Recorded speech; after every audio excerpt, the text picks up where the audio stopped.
ఎందుకు మావగారు అంటే మీ అంత ఉలిక్కెందుకు మీకు మీరు చేస్తున్న దురాగతానికి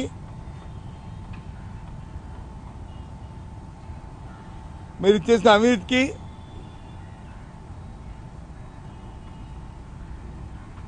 చేయబోతున్న అవినీతికి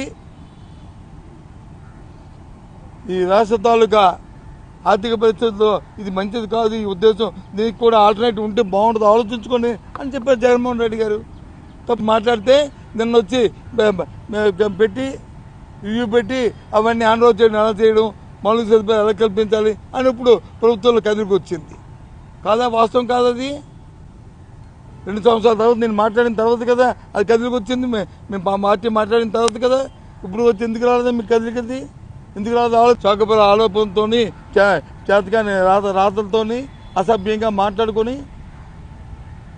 సభ్యత లేకుండా మళ్ళీ దాన్ని ఒత్తాసు పలుకుతూ దాన్ని పలుకుతూ మళ్ళీ టీవీలో వచ్చి రోజు గంటకి తిప్పుకుంటూ ఏంటిది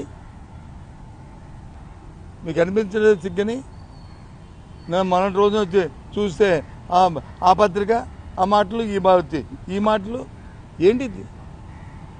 ఎందుకు మీరు ఆ మావగారంటే అంత వాళ్ళు ఒకటి దాని మీద వస్తున్న డిస్కషన్, దాని మీద చదువుతున్న చర్చని డైవర్ట్ చేయడం, రెండోది వచ్చి వ్యక్తిగతంగా చావుకుబారు విమర్శలు చేసి ఎదుటివారిని వచ్చి విమర్శలు చేసి వాళ్ళని అవమానపరచడం. ఇంతే.